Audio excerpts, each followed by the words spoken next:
all you beautiful people, it's Ashley here, and today's video is about the 15 styles of disordered thinking. Now this is actually based on a post made by Neurolove. So I'm going to be going through the 15 different styles of disordered thinking. But I think a more recognizable term would be cognitive distortions. Cognitive distortions. Now, they are exaggerated or irrational thought patterns that are believed to perpetuate the effects of psychopathological states, especially depression and anxiety. These thoughts and beliefs, distortions, they can lead to problematic emotional states and behavior, like anxiety, low self-esteem, depression, and even relationship conflicts. Real quick, I'm going to explain what cognition is. It is actually the mental action or process of acquiring knowledge and understanding through thought, experience, and the senses. Number 1, filtering. This is where you take all of the negative details of a situation and you magnify them, while filtering out all of the positive aspects of the situation. For instance, a person will pick out a single and unpleasant detail of a situation and dwell on it excessively, to the point where their perception of reality becomes dark and distorted. Number 2, polarized thinking, also known as black or white thinking. I have a visitor. Now, just like its title says, things are either black or white. There is no in between. You place people or situations in either or categories. There is no shades of gray. Not even 50. If your performance falls short of perfect, then you're a total failure. Number 3, overgeneralization. Now this is where a person comes to a general conclusion based on a single incident or a single piece of evidence. If something bad has happened only once, we expect it to happen over and over again. She's turned her back on us. Number 4, jumping to conclusions. Now, without that other person saying so, we know what they're feeling and why they act the way that they do. Particularly, we're able to determine how people feel towards us. For example, we may conclude that someone else is acting negatively towards us, but we don't actually bother to find out whether we're correct or not. Number 5, catastrophizing. I hope I pronounced that right. We expect disaster to strike, no matter what. This is also referred to as magnifying and minimizing. We hear about a problem or anything else and ask ourselves the what if questions. Now, for example, a person might exaggerate the importance of significant events like their mistakes or someone else's achievements. Or they may inappropriately shrink the magnitude of significant events until they appear tiny. For example, a person's own desirable qualities or someone else's imperfections. Just switched locations now. Number 6, personalization. Now this is where I'm gonna believe that everything other people say or do is some kind of direct and personal reaction towards me. We're gonna compare ourselves to other people. We will also see ourselves as the cause of some unhealthy external event that we are not responsible for. For example, we were late to the dinner party and caused the hostess to overcook the meal. Number 7, control fallacies. Now, if we feel externally controlled, we see ourselves as a victim of fate. For example, I can't help if the quality of the work is poor. My boss demanded I work overtime on it.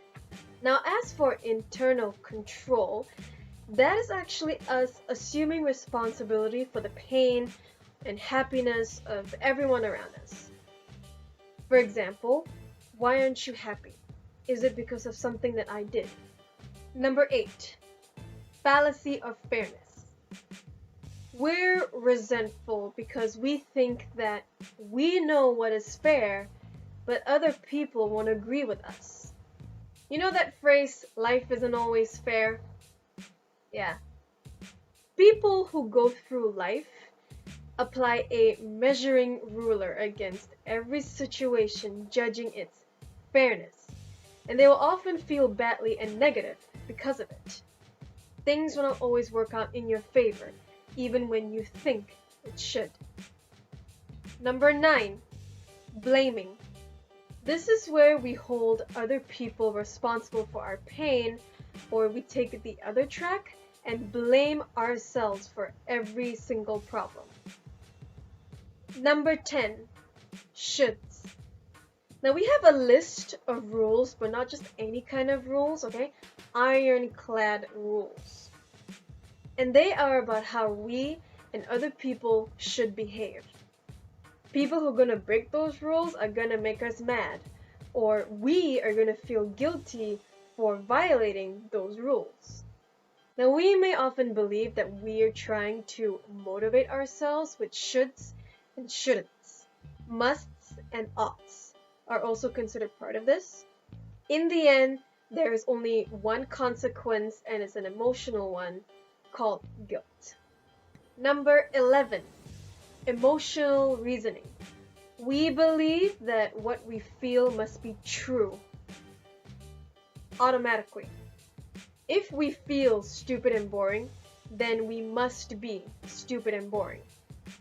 We assume that our unhealthy emotions reflect the way things really are. I feel it, therefore it must be true. Number 12, fallacy of change.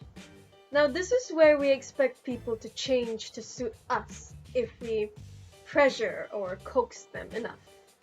We feel the need to change people because our hopes for happiness seem to depend entirely on them. Number 13, global labeling. This is where we generalize one or two qualities into a negative global judgment. These are extreme forms of generalizing, also known as labeling and mislabeling. Instead of describing an error in the context of a specific situation, a person will attach an unhealthy label to themselves. For example, they may say, I'm a loser in a situation where they failed at a specific task. Mislabeling involves describing an event with language that is highly colored and emotionally loaded. For example, instead of saying that someone drops off her children at daycare every day, a person who is mislabeling might say that she abandons her children to strangers. Number 14, always being right. We are constantly on trial to prove that we're right, that our opinions and actions are correct. Being wrong is unthinkable, and we will go through any length to prove our rightness. Being right is often more important than the feelings of others, including loved ones. Number 15, heaven's reward fallacy. We expect sacrifice and self-denial to pay off.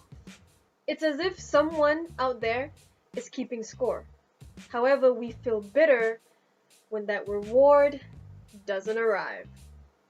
Oh my gosh, guys, we finally did it! We made it through all 15 styles of disordered thinking.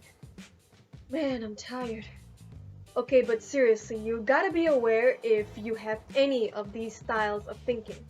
If you can, try to shift your thinking into more rational thoughts, if possible. Well, I'm really glad I was able to do this video, but it doesn't have to stop here. Let's continue the discussion. if you think there's anything I've missed out in this video, comment below. Do you have more things to add about each of these styles of thinking that I've mentioned? Leave some questions for me. I would love to do some more research and maybe even make another video about it. Now before I go, I want to make a quick little announcement. If you follow me on Tumblr or you follow Psych2Go on Tumblr, you would know that I have created a little Indiegogo campaign to raise funds for a brand new HD video camera. It's so that I can make these videos right now, and all this time I've been making these videos on my laptop camera, but I really want my videos to be better in terms of picture quality and sound. So if you guys can contribute anything, even how little, I don't mind. I will greatly appreciate it, and I will love you guys more than I already do.